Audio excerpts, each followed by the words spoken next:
नमो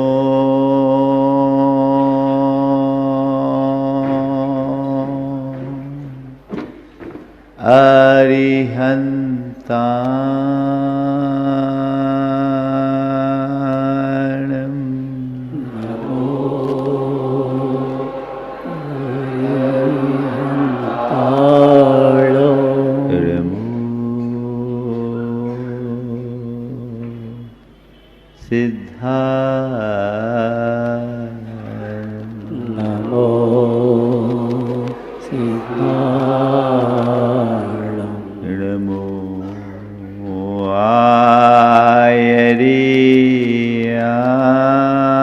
आयरियाणं नमो आयरियाणं नमो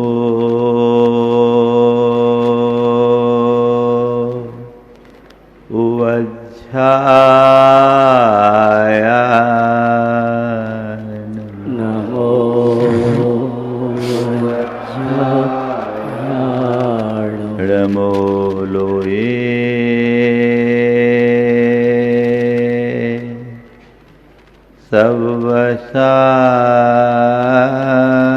सवसाहुनं नमो लोये शव्यशाहुणं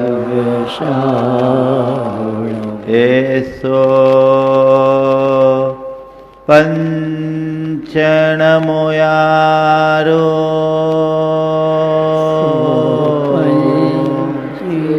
पंचनमोयारो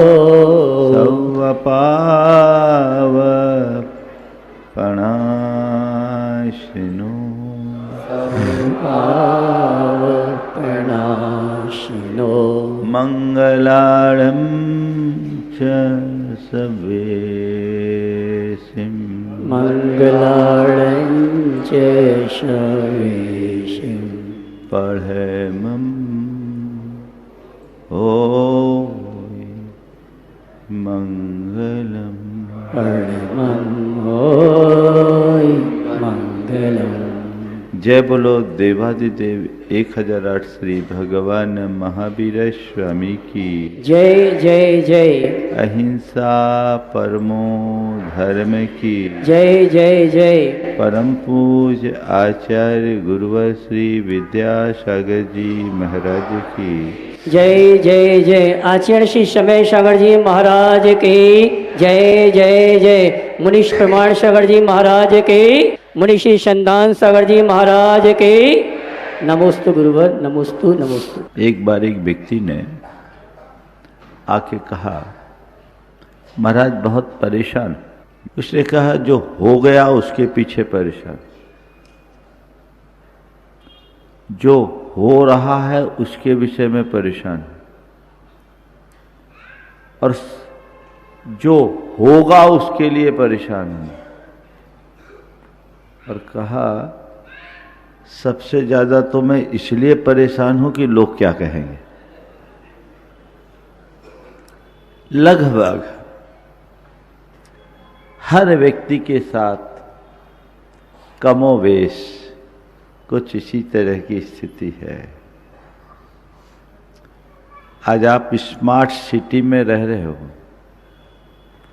आपके पास स्मार्टफोन है, smart watch रखते हो, स्मार्ट बन के घूमते भी हो, लेकिन आपका मन स्मार्ट नहीं बन पाया। सवाल मन का है। मन एक बहुत बड़ी शक्ति है जिसका सही तरीके से नियोजन कर हम मुक्ति को प्राप्त कर सकते हैं। और यही मन यदि गलत दिशा में लग गया तो हमें रसातल में पहुंचा सकता है। हमारे यहां एक बड़ी पुरानी उक्ति है,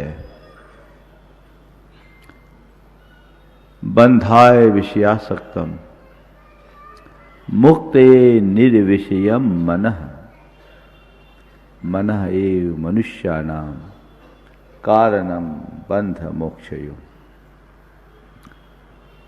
विषयासक्त मन बंधन का कारण है। और विषयातीत मन मुक्ति का आधार। मन ही मनुष्यों के बंधन और मुक्ति का कारण है। मन से ही बंधन है, मन से ही मुक्ति है। ये बात हमें आज गहराई से समझने की है। आज का विषय है मन का नियंत्रण, तनाव मुक्त जीवन की कुंजी। मैं समझता हूं जिसका मन पर नियंत्रण है वह मजे में है, और जो मन के नियंत्रण में है वो हमेशा परेशान है। जीवन का मजा लेना है तो मन पर नियंत्रण रखो, और जीवन भर परेशान होना है तो मन के नियंत्रण में रहो। मन पर उसका ही नियंत्रण होता है जो मन का मालिक बनता है, लेकिन जो मन का गुलाम होता है, मन का उस पर नियंत्रण होता है। आज हम देखेंगे कि हमारी स्थिति क्या है। हम मालिक हैं या गुलाम बनकर जी रहे हैं। हम अपने जीवन को एक मजा की तरह जीना चाहते हैं या जीवन को एक सजा की भांति काटना चाहते हैं। संत कहते हैं जीवन एक मजा है, मजा लो, इसे सजा मत बनाओ, सजाओ, आगे बढ़ाओ। 4 बातें आज के संदर्भ में कहूंगा। मानना, मनाना, मोड़ना और तोड़ना। मानना, मनाना, मोड़ना और तोड़ना। मन की मानना, मन को मनाना, मन को मोड़ना और मन को तोड़ना। मन की मानोगे तनाव में रहोगे, परेशान रहोगे। थोड़ा तनाव को हम समझ ले। ये हमारा मन ही तनाव उत्पन्न करता है। तनाव का संबंध बाहर की परिस्थितियों से नहीं, हमारी मनस्थिति से है। काम का बोझ तनाव नहीं देता, मन का बोझ तनाव देता है। अगर मन में बोझ है, मनस्थिति अनुकूल नहीं है, तो सब कुछ अनुकूल होने के बाद भी मन में तनाव और चिंता होगी। और आपने अपने मन को साध लिया तो आपके ऊपर चाहे कितना भी वजन क्यों ना हो, आप अपने आप को निर्भर महसूस करेंगे। खेल मन का है। अभी हम लोग क्या करते हैं? 24 घंटे मन की मानते हैं और मन तनाव देता है। तनाव क्यों आता है?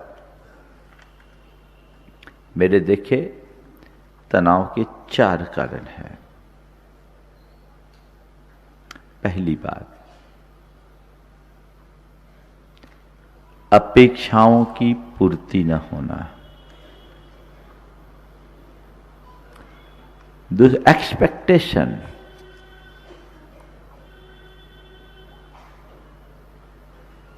जितनी अधिक अपेक्षाएं होती है मन में उतना अधिक तनाव होता है। दूसरी बात है कंपैरिजन, तुलना की वृत्ति।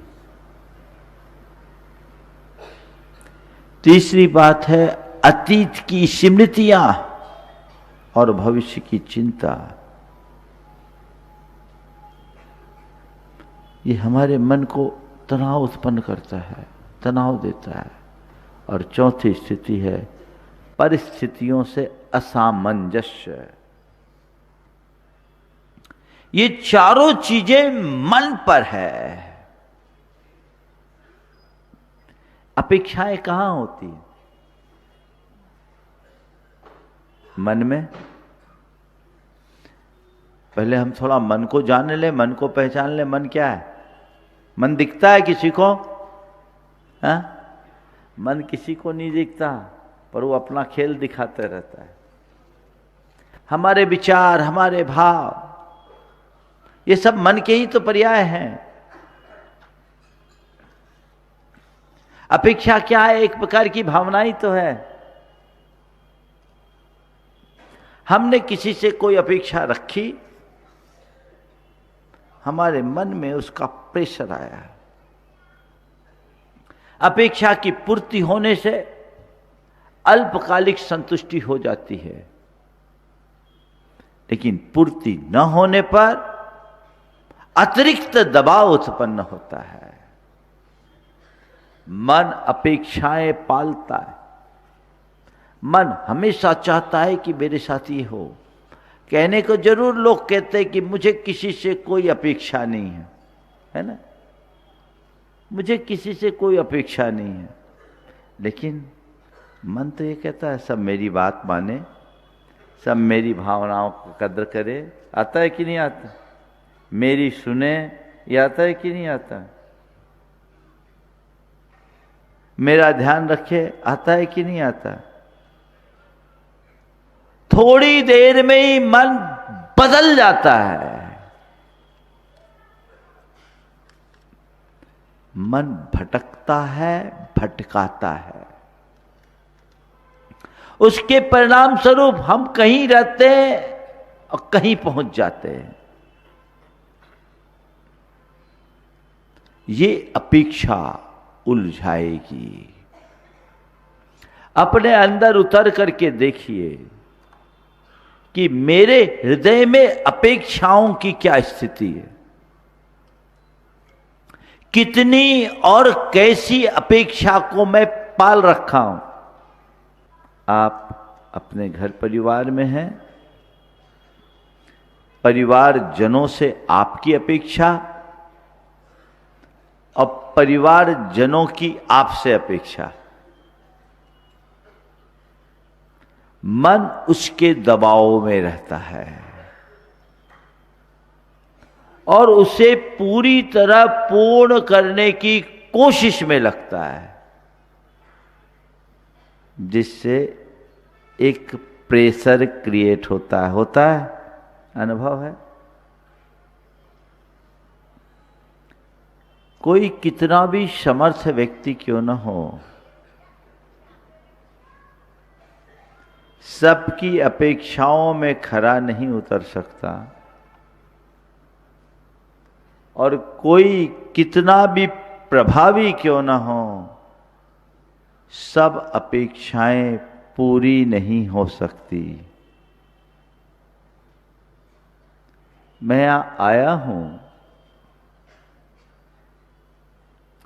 अपेक्षा मुक्त होकर तो नहीं आया, एक अपेक्षा लेकर आया। और आप लोग भी यहां आए हो अपेक्षा मुक्त होकर नहीं आए, कोई अपेक्षा से भर कर आए ना? क्या अपेक्षा है? मेरी यही अपेक्षा है कि आज लोग आए हैं, लंबे अंतराल के बाद जबलपुर आना हुआ है। इन लोगों ने एक बड़ा आयोजन रखा है। आप लोगों को कुछ दिशा दृष्टि दे सकूं, दूं, आप जितना लाभान्वित हो सके हों। आपको लाभान्वित करने की एक अपेक्षा मेरे मन में है। आप भी इसी भाव से आए हो कि महाराज जी आए हैं, अभी तक तो टीवी पर बैठ करके प्रवचन सुनते थे, अब प्रत्यक्ष सानिध्य में बैठ करके प्रवचन का लाभ लेंगे। हमें प्रवचन सुनना है। आज महाराज प्रवचन देंगे। इतने में कोई दिक्कत नहीं है, इसमें ना मुझे तनाव है, ना आपको तनाव है, ना मैं परेशान हूं, ना आप परेशान। मैं सहज भाव से प्रवचन दे रहा हूं, आज सहज भाव से प्रवचन सुन रहे। लेकिन तनाव कहां प्रकट होगा? जब मैं ये सोचूं कि मैं जो बोलूं ये माने ही, मैं जो सुनाऊं सब वो सुने ही, जो मैं बोलूं वही सुने, जितना मैं सुनाऊं उतना ही सुने, जो मैं कहूं वही माने, इसके अलावा कुछ ना माने, तो क्या हो जाएगा? हाँ, तनाव होगा ना, परेशान होंगे। आप आए, महाराज जी से प्रवचन सुनने को मिल रहा है, अच्छा है। कदाचित मैं आज यहां प्रवचन न करूं तो क्या होगा? तनाव, परेशान। कमेटी वालों को कोसने लगोगे, अरे महाराज का प्रवचन नहीं होना था, पहले से सूचना देनी थी, हम लोग सब काम छोड़ करके यहां आ गए। इतना तो छोड़ो,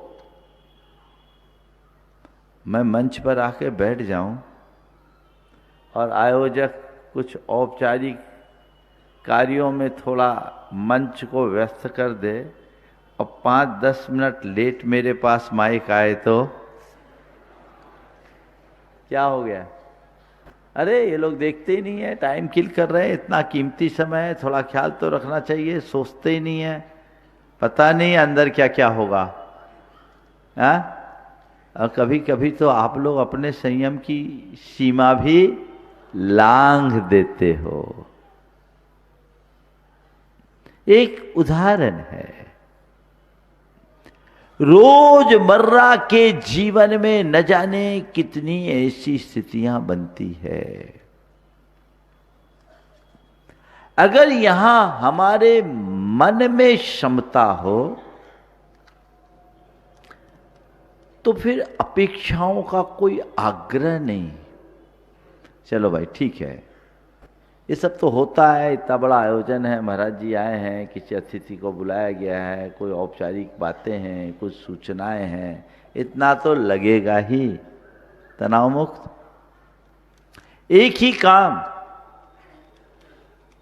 एक ही क्रिया, अलग अलग भाव। जो अपने मन को साध लेता है वो सदाबहार प्रसन्न रहता है, और जिसके मन का नियंत्रण नहीं होता वो हर पल परेशान होता है।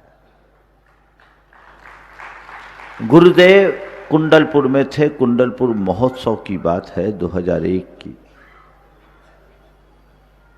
बड़ा आयोजन था और हमने देखा गुरुदेव मंच पे बैठे, आप लोगों ने भी देखा है, मंच पे बैठने के बाद वो पूरी तरह प्रतिक्रिया मुक्त बैठते हैं। एक दिन आयोजकों के द्वारा काफी समय बर्बाद कर लिया गया, लगभग गुरुदेव के प्रवचन में आने तक 1 घंटा 57 मिनट निकल गए और गुरुदेव बैठे रहे। इस बीच हम लोग थे सब वरिष्ठ मुनिगण, आपस में 2-4 बार चर्चा भी कर लिए कि ये लोग टाइम खराब कर रहे, कम से कम 1.5 लाख जनता है और ये अन्य औपचारिकताओं में समय जा रहा है, ये समय गुरुदेव का को मिलना चाहिए ताकि गुरुदेव का प्रवचन लोगों तक अच्छे से पहुंचे। हम लोगों ने आपस में चर्चा भी कर ली। यूं कहूं कि उस बात को लेकर थोड़े हम लोग तनाव में थे। गुरुदेव मस्त बैठे। जब प्रवचन समाप्त हुआ, गुरुदेव अपने कक्ष में आए। मैंने सवाल किया, गुरुदेव गजब है, आप आराम से बैठे रहे, आपके मन में कोई विकल्प नहीं, हम लोग तो 25 प्रतिक्रियाएं कर बैठे इतनी देर में, आप आराम से बैठे रहे।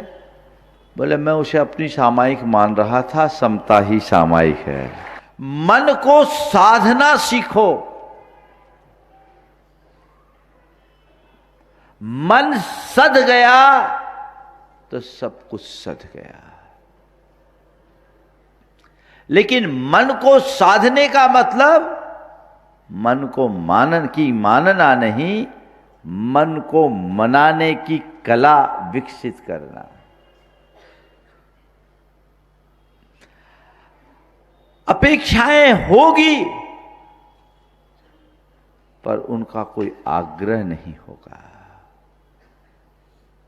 मन के प्रतिकूल घटनाएं घटेगी पर मन विचलित नहीं होगा। सब चीजें मेरे मन के अनुकूल हो, ये कतई संभव नहीं है, मेरे लिए ही नहीं किसी के लिए भी। चीजें मेरे मन के अनुकूल हो, ये कतई संभव नहीं है, पर मैं अपने मन को चीजों के अनुकूल बनाऊं, ये सहज संभव है। तो क्या करना है? थोड़ा सा मोड बदलना है। चीजें बदल पाए अच्छी बात, चीजें ना बदले तो मन को बदल लो। तनाव का मतलब क्या है? परिस्थिति और मनस्थिति के बीच का असामंजस्य तनाव है। परिस्थितियां कुछ है, मनस्थिति कुछ है, मन कुछ चाह रहा हो कुछ रहा है, तो मन में तनाव है। बस इस सामंजस्य को बैठाल दो, तनाव खत्म। कोशिश करो परिस्थिति को बदलने की, बदल सकती तो बदल दो। तुम्हें यहां ठंड लग रही है, कोई बात नहीं, चाहते हो कि धूप में जाऊं, बाहर खिली धूप है, उठ के चले जाओ, यहां कोई हानि नहीं है। यहां बैठे बैठे परेशान होने से अच्छा है चलो भाई बाहर जाकर के धूप में बैठ जाएं। लेकिन बाहर सघन बादल है, धूप की कोई गुंजाइश नहीं है, और भीतर बैठे हैं, प्रवचन भी सुनना है, ठंड भी लग रही है, तो क्या करो? महाराज को देख लो, अरे हम तो इतने कपड़े पहने हैं फिर भी हमें ठंड नहीं, महाराज बिना कपड़े के हैं। महाराज बिना कपड़े के रह सकते तो हम क्यों नहीं रह सकते? पल में ठंड दूर हो जाएगी, होगी कि नहीं होगी? ये सूत्र कहां से निकला? परिस्थितियां सेम, सिचुएशन सेम, बदलना क्या है? मन को। किसको बदलना? माइंड को चेंज करना है। मानसिकता के परिवर्तन से सब चीजें परिवर्तित हो जाती है। अपनी अपेक्षाओं को हमेशा सही दिशा दो। अपेक्षाओं की पूर्ति का प्रयत्न करो, लेकिन परेशान मत हो। कदाचित कहीं तुम्हारी अपेक्षा पूरी ना भी हो तो खुद को उपेक्षित महसूस मत करो।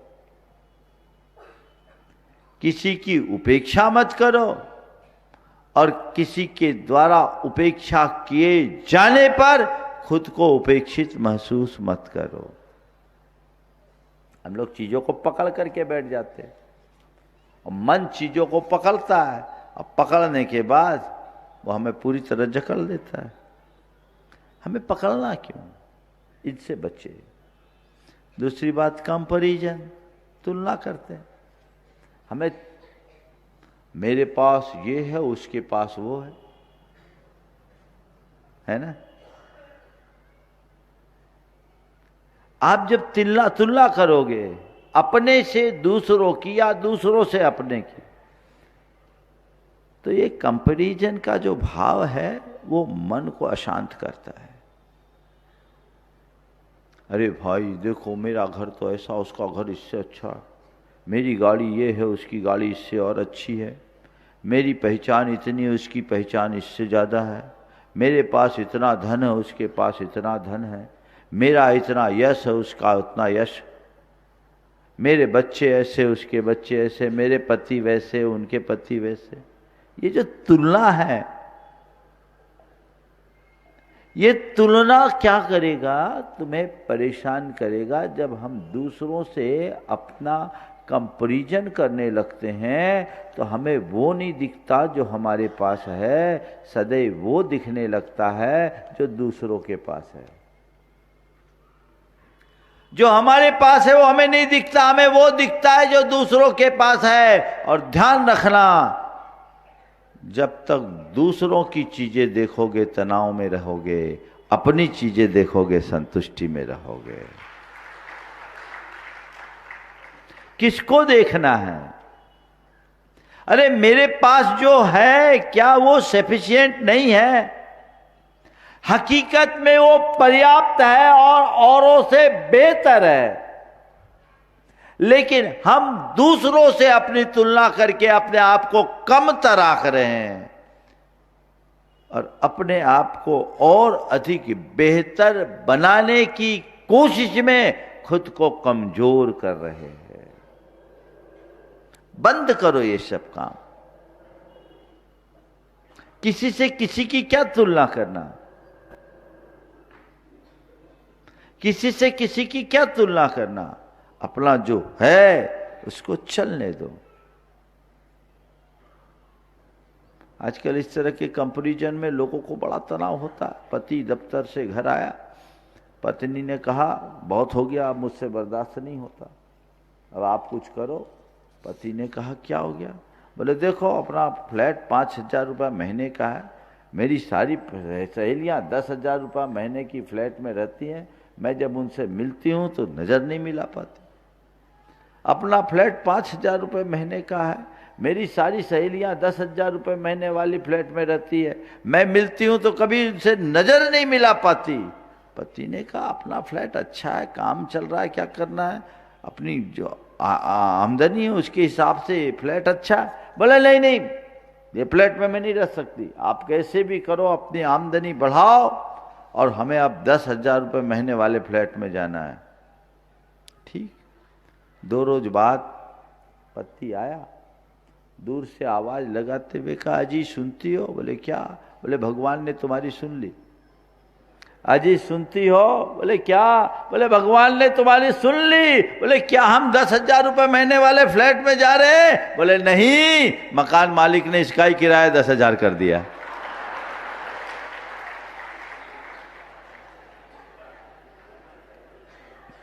क्या कहानी है?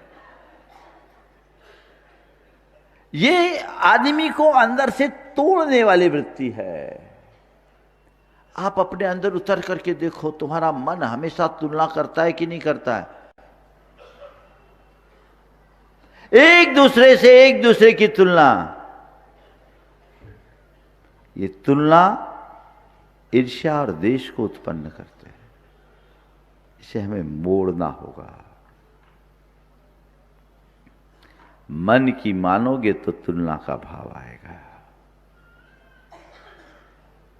तीसरा, अतीत की स्मृतियों में और भविष्य की कल्पनाओं में खोना। कुछ भी हो गया, मेरे साथ ये हुआ था, चीजों को पकड़ करके बैठे रहना। 20 बरस पहले कोई घटना घटी, आज भी उसे पकड़े और याद आते ही एकदम तनाव में, और भविष्य कल क्या होगा उसकी चिंता में।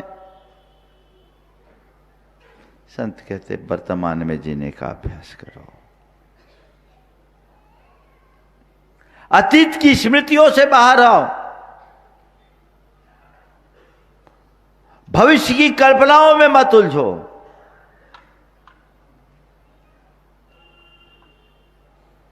वो तुम्हें उलझाएंगे, परेशान करेंगे।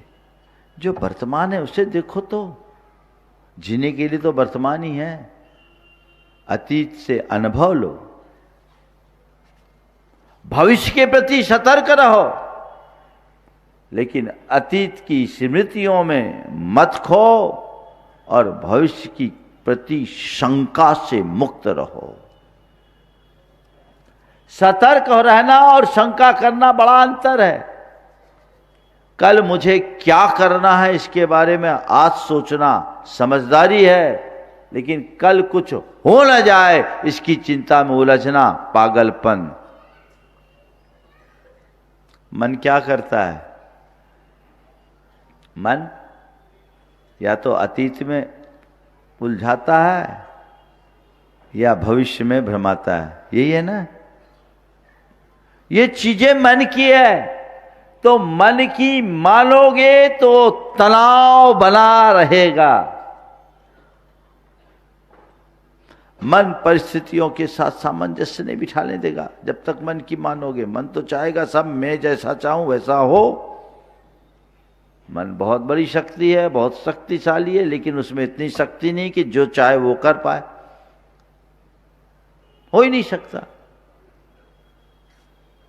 तो फिर क्या करो?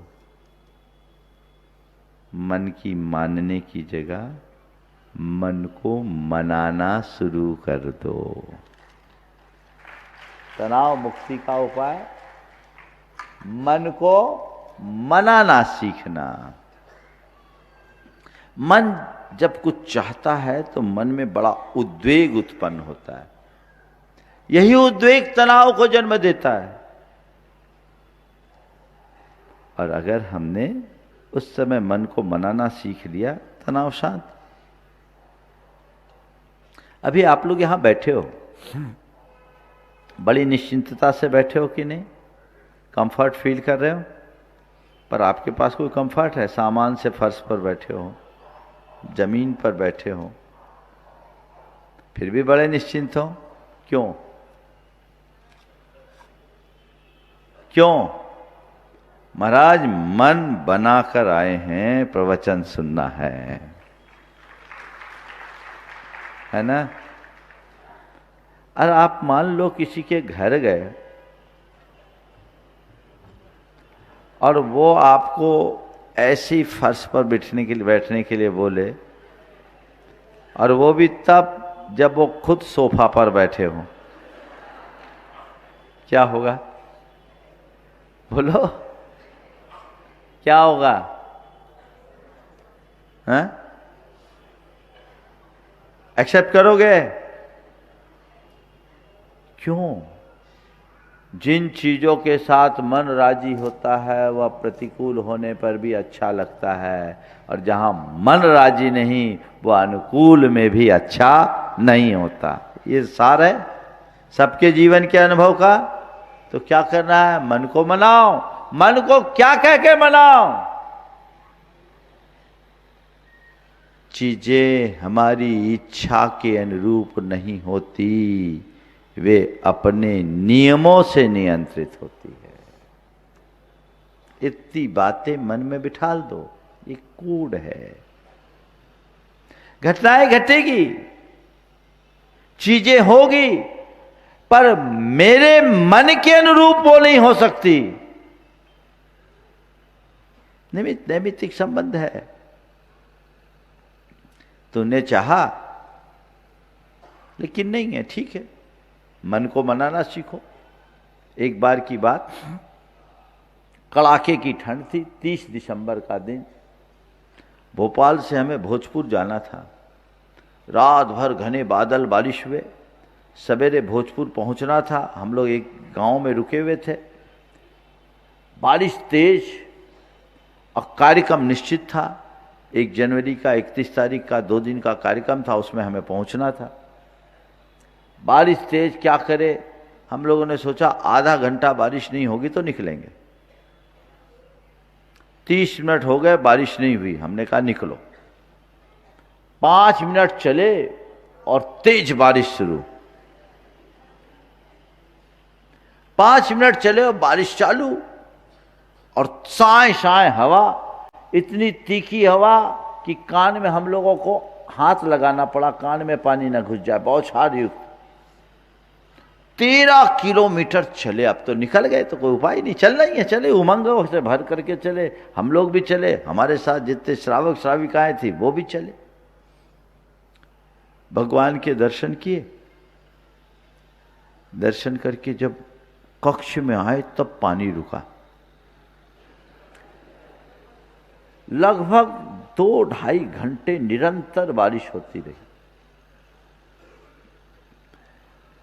अब आहार चर्या को उठे। ठंड तो थी, देखो, मन को मनाने का खेल आपको बताता हूं, और साधना क्या है ये आपको बताना चाहता हूं।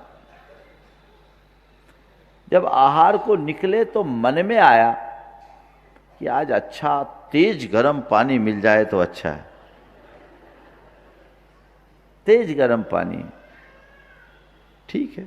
अब एक वहाँ के जो एक लालचंद जी बाबा जी थे, जो वहाँ के बड़े क्षेत्र के उद्धारक और सेवक थे, मैं उनके चौके में चला गया। उन्होंने जो चौका लगाया था, जो कमरा था, बहुत छोटा 8 बाई 10 का कमरा होगा, छोटा सा कमरा। मेरा जो आसन लगाया, दोनों तरफ दरवाजे, क्रॉस वेंटिलेशन, हवा साए साए। मन ने कहा यहाँ तो बहुत तेज हवा, इधर उधर देखा, कोई शिफ्ट करने की गुंजाइश नहीं, क्योंकि बाकी जगह उनका सामान रखा था, चौका लगा था। हमने कहा भैया ठीक है, बंद करेंगे, डार्क हो जाएगा, अंधेरा हो जाएगा, तो कोई उपाय नहीं। चलो आज तपस्या का मौका है, करो तपस्या। अब वो आहार के लिए उनने सारा सामान 8:30 बजे से थाली में सजा के रख रखा था। सब चीज एकदम चील्ड। जब दिया तो एकदम ठंडा। अब बताओ, ऐसी स्थिति तुम्हारे साथ हो तो क्या करोगे? हा?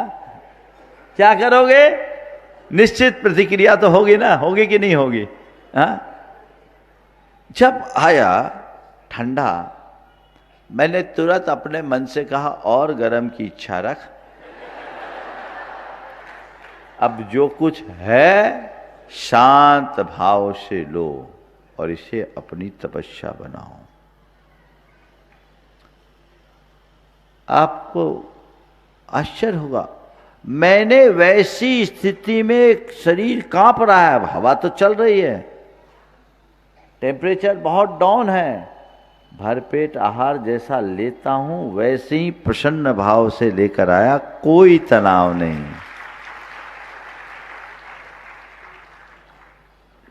ये क्या है? मन को मनाने की कला। इसी का नाम साधना है। मन को जानो, मन को साधो, मन को मनाना सीखो। मन की मानोगे परेशान होगे, और मन को मनाने में समर्थ हो जाओगे, हर पल प्रसन्न बने रहोगे। मनाना सीखो। तो कई बार ऐसे मन के प्रतिकूल चीजें होती कि नहीं होती? सुबह से सोने तक अनुकूल कम, प्रतिकूल ज्यादा होते हैं। तो उसको भैया मना लो, भैया ठीक है, चलो यही ठीक है। थोड़ी सोच को पॉजिटिव बना लो। मैंने सोच लिया यही आज की तपस्या है, ज्यादा हम तपस्या नहीं कर सकते। सोच बदलने पर समस्या भी तपस्या बन जाती है, और सोच बिगड़ने पर तपस्या भी समस्या दिखती है। सोच बदलो। जब भी कुछ हो, मन को मनाना सीखो। आप सबके जीवन का अनुभव, किसी बात के प्रति आप मानसिक रूप से तैयार हो, वो काम आपने जैसा सोचा वैसा हो, और आप उसके लिए अड़े हुए परेशान भी हैं। बाद में आपको किसी ने समझाया, मोटिवेट किया, आप मान गए, और उसके विरुद्ध चीजों को भी आपने एक्सेप्ट कर लिया, और आप सहज बने हो। होता है कि नहीं होता है? क्यों? सामने वाला भी बोलता क्यों भाई आज बहुत खुश दिख रहा? बोले वो मान गया। क्या किया? मान गया। तो कोई दूसरा तुम्हें मनाए और तुम मानो, ये पराधीनता है। खुद के मन को खुद से मनाओ, ये साधना है। खुद के मन को खुद से मनाना सीखिए। ठीक है, थोड़ी सी सोच को बदलना है और कुछ नहीं करना है। भाव बदलते ही विचार बदल जाते हैं, विचार बदलते ही व्यवहार बदल जाता है। भाव बदल दो, ठीक है, चलता है। अभी हमने ऐसा सोचा था, कोई बात नहीं, हमें ऐसे ही स्वीकार है। ध्यान रखो, जो चीजें बदल सके उसे बदलने की कोशिश करो, और जो ना बदले उसे उसी रूप में स्वीकार कर लो, हर पल आनंद रहेगा। परिस्थितियों के साथ सामंजस्य बिठाने का एक तरीका है। तो मन को मनाना सीखिए। फिर क्या कीजिए? मन को मोड़ दीजिए, मन को दिशा दीजिए। मन उद्विग्न है, मन क्षुब्ध है, मन व्याकुल है, मन परेशान है, उसी उसी परिस्थिति में रहेगा। एक बार मन मान भी गया लेकिन बार बार वहीं जाएगा, तो क्या करना है? मन को थोड़ा टर्न कर दो, मन को मोड़ दो, उसे किसी दूसरे डायरेक्शन में लगा दो। यही मन को साधना है। दमन मन का को साधना नहीं है। दबाने से मन नहीं सधता, मन से लड़ना नहीं है। मन को अपना मित्र बनाना है। मोड़ दो, प्यार से मना लो मन को और उसके डायरेक्शन को मोड़ दो, काम खत्म। मन से लड़ने वाले हार जाते हैं, और जो मन को मोड़ते हैं वो तर जाते हैं। चिंतन की दिशा को बदल दीजिए। मन के मुड़ते ही जीवन बदल जाता है। हमारे शास्त्रों में एक कथा आती है, मन के मुड़ते ही, विचार के बदलते ही संसार कैसे बदलता है। अक्सर मैं ये सुनाता हूं, आज के संदर्भ में ये प्रसंग बहुत उपयोगी। सम्राट शैनिक भगवान महावीर के समोसरण में दर्शनार्थ जा रहा था। रास्ते में देखता है एक मुनिराज ध्यान की मुद्रा में बैठे हैं। मुद्रा तो ध्यान की है, लेकिन पूरी तरह कोपाविष्ट, आंखें लाल, भ्रुकुटियां तनी, बाहु फड़फड़ा रहे। मुनि महाराज, और इतनी कोपाविष्ट मुद्रा देखकर राजा शैनिक को बड़ा आश्चर्य हुआ। उस समय उनकी वंदना की और वो चल दिया भगवान के चरणों में। और भगवान के समोसरण में पहुंचकर उसने भगवान से सवाल किया कि भगवान, अभी अभी मैं एक मुनिराज के दर्शन करके आया हूं। मुनि महाराज तो समता की मूर्ति होते हैं, उनके चेहरे पर इतना क्षोभ क्यों? तो भगवान ने कहा कि शैनिक, जिस समय तुम वहां से आ रहे थे उस समय वे तीव्र रौद्र ध्यान में मग्न थे। अगर ऐसे ही टिके रहेंगे तो सातवें नरक के जाने योग्य हो जाएंगे। भगवान का उपदेश पूरा हुआ, शैनिक लौटा लगभग 2-2.5 घंटे बाद। जब लौटा तो देखा तो वहां का माजरा ही कुछ और था, नजारा ही बदल गया। देवता उनका केवल ज्ञान कल्याणक मना रहे थे, उन्हें केवल ज्ञान हो गया, मोक्ष हो गया। शैनिक को बड़ा आश्चर्य हुआ कि भगवान जिसको नरक जाने की बात कह रहे थे उसको मुक्त हो गया, ये क्या है? पता लगाया तो वास्तविकता सुनकर आप भी चौंक जाएंगे। वो मुनिराज कोई ऐसे वैसे मुनिराज नहीं थे, एक बड़े राजा थे। उन्होंने वैराग्य से प्रेरित होकर अपने बेटे को अल्प वय में राज्यासीन करके दीक्षा ले ली। दीक्षा के उपरांत उनके मंत्रियों की नीयत खराब हुई। उनने उनके बेटे और रानी को छल पूर्वक राज्य से निर्वासित कर दिया, पूरा राज हड़प लिया। राज हड़प के बैठ गए। अब महाराज तो ध्यान में मग्न थे। कुछ मन चले लोग उधर से गुजरे, बोले देखो ये तो हाथ पर हाथ धर कर बैठा है, लेकिन इनके मंत्रियों ने इसका पूरा राज हड़प लिया। ये शब्द कान में गया, अंदर का मोह जाग गया। उसी समय राजा सैनिक उधर से गुजर रहा था। अच्छा, मेरा राज हड़पा, अभी क्या समझता है, अभी भी मेरे बाहुओं में दम है, मैं एक एक को सबक सिखाऊंगा। और कहते हैं कि जब उनको गुस्सा आता था तो वो अपना कटार निकालते थे, और कटार निकालते समय अपनी मुकुट संभालते थे। उनकी आदत थी। भूल गए कि मैं मुनि महाराज हूं। वो राजा बन गए और कटार निकालने के लिए कमर में हाथ रखा, दूसरा हाथ मुकुट में। तभी ख्याल आया, कौन राजा, कौन रानी, किसका राज्य, किसकी सत्ता, किसका साम्राज्य। मैं तो मुनि हूं, इन सबको लात मार कर निकला हूं। अब मैं किसी जड़ साम्राज्य के पीछे नहीं, अपने भीतर की चेतन सत्ता को संभालूंगा। मैं भीतरी साम्राज्य को उद्घाटित करूंगा। और ये भाव आते ही उनने अपने विचारधारा को मोड़ी, उनका मन आत्म केंद्रित हुआ। तत्क्षण अपनी निंदा गरहा की, आत्मशुद्धि करके शुद्ध आत्मा के ध्यान में निमग्न हुए।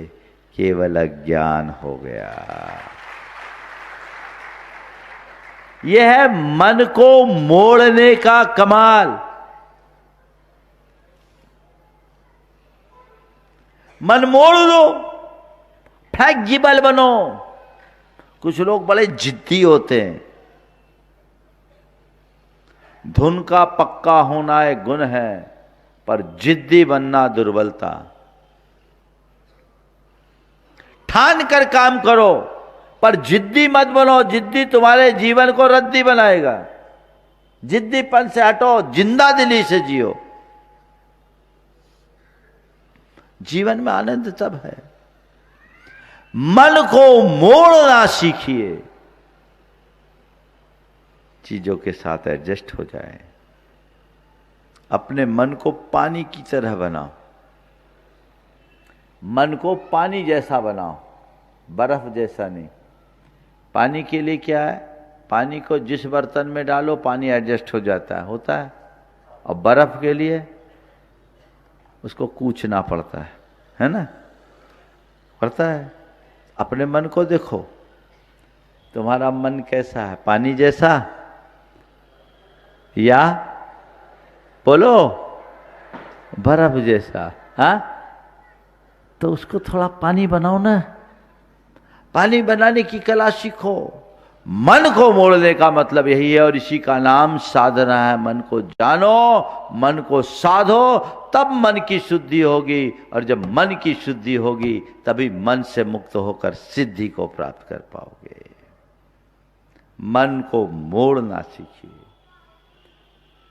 और नहीं तो फिर आखिरी स्थिति है आप लोगों की, मन को आप तोड़ देते हो। क्या करते हो? तोड़ देते हो। बहुत लोग हैं जो अपनी मन की चाहते हैं, हो पाता नहीं है।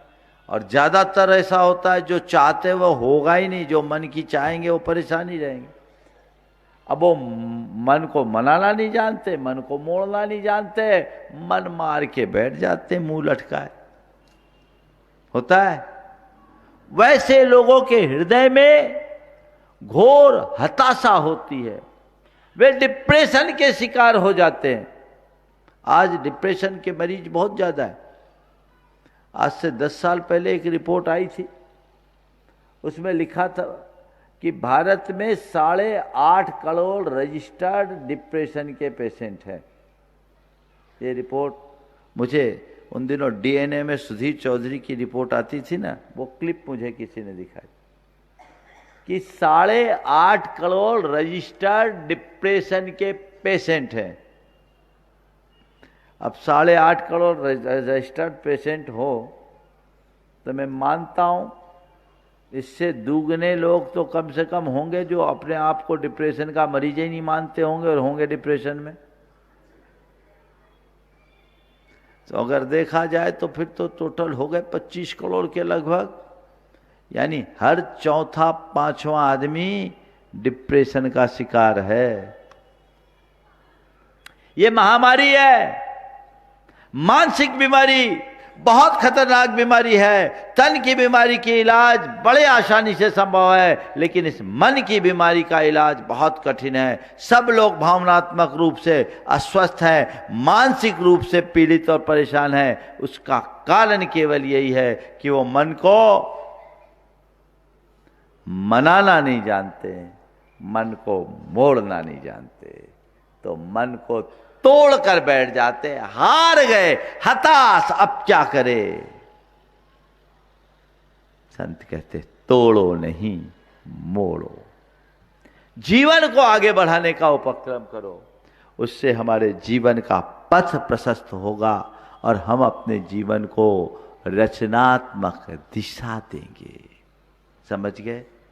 सवाल मन को नियंत्रित करने का, मन को मोड़ने का।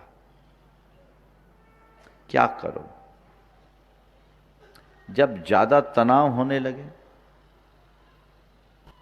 तो सबसे पहले आप डीप ब्रीदिंग शुरू करो। एक अभ्यास आपको बता रहा हूं। जब भी मन में तनाव आने लगे, गहरी सांस ले और धीमे धीमे गहरी सांस ले, छोड़े।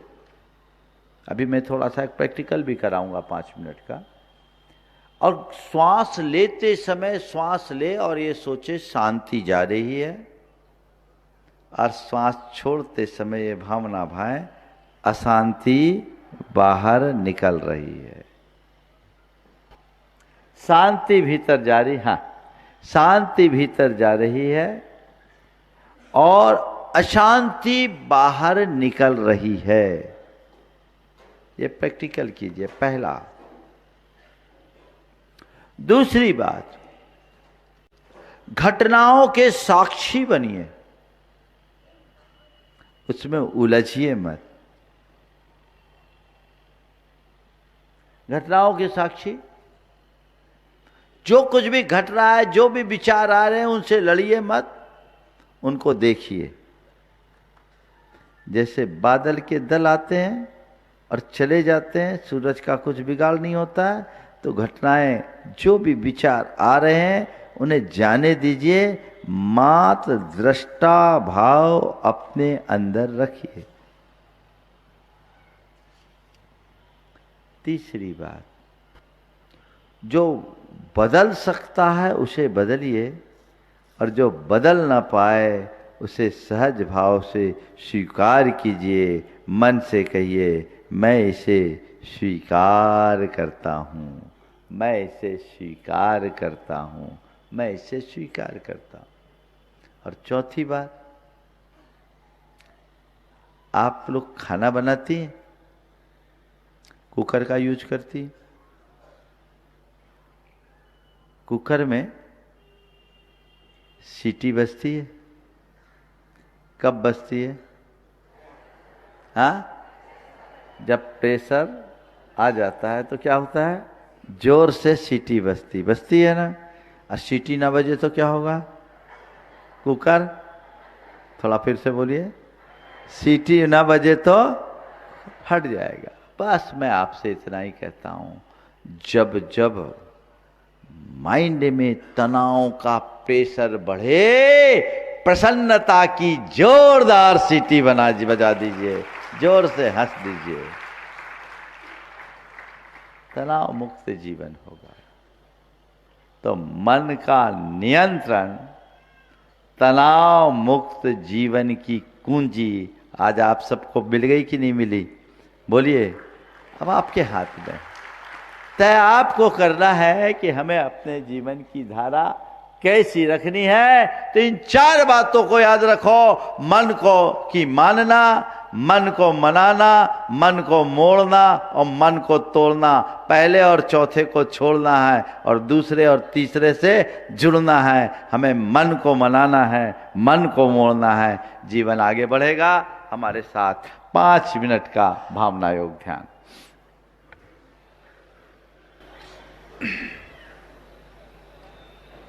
सहज भाव से बैठ जाएं।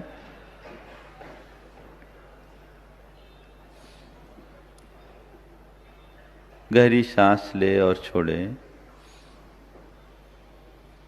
शांति जा रही है,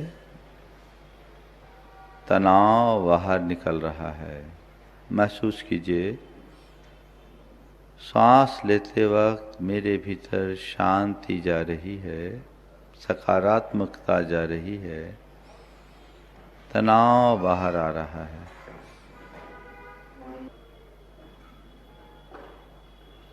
महसूस करें, मेरा मन पूर्ण शांति और प्रसन्नता से भरा है। मेरे भीतर की सारी अशांति और थकान बाहर निकल गई।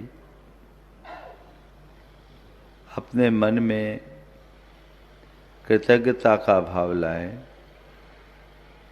उन चीज़ों को याद करें जिनके प्रति आप कृतज्ञ हैं। मैं अपने आप में पूर्ण कृतज्ञ हूँ, परिपूर्ण हूँ, हर्षित हूँ, आनंदमय हूँ। मैं तनाव मुक्त हूँ, चिंता मुक्त हूँ। मैं अपनी सभी परिस्थितियों को स्वीकार करता हूँ। मैं अपनी स्थिति से संतुष्ट हूँ। मैं अपनी परिस्थितियों को स्वीकार करता हूँ। मैं अपनी स्थिति से संतुष्ट हूँ। मैं संतुष्ट हूँ। मैं प्रसन्न हूँ। मैं सहज हूँ। मैं शांत हूँ। अपने आप को विजुअलाइज कीजिए एकदम शांत, सहज, संतुष्ट और प्रसन्न मुद्रा। मैं सहज, शांत, संतुष्ट और प्रसन्न हूँ। बस महसूस करें अपने आप को, सहज महसूस करें, शांत महसूस करें, संतुष्ट और प्रसन्न महसूस करें। और अब आती जाती सांसों को बस देखें, कुछ पल के लिए देखें। सांस आ रही है, जा रही है, मैं केवल देख रहा हूँ।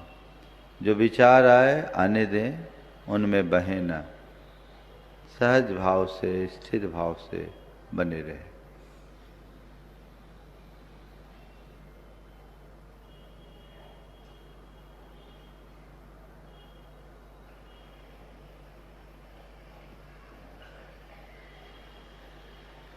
आते जाते विचारों के साक्षी बने।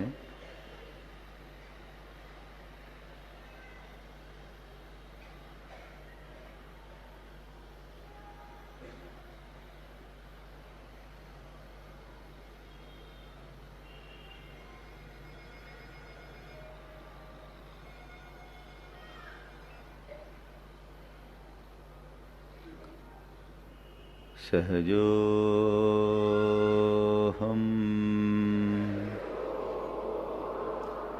सहजो हम,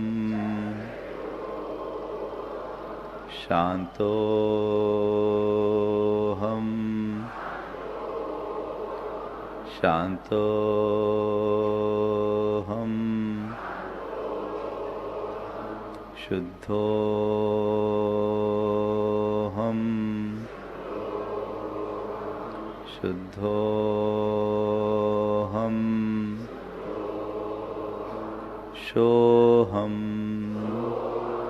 सोहम,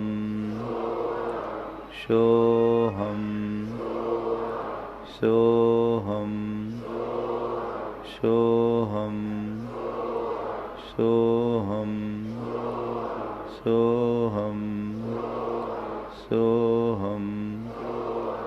सोहम, सोहम, सोहम, सोहम, सोहम, सोहम, सोहम।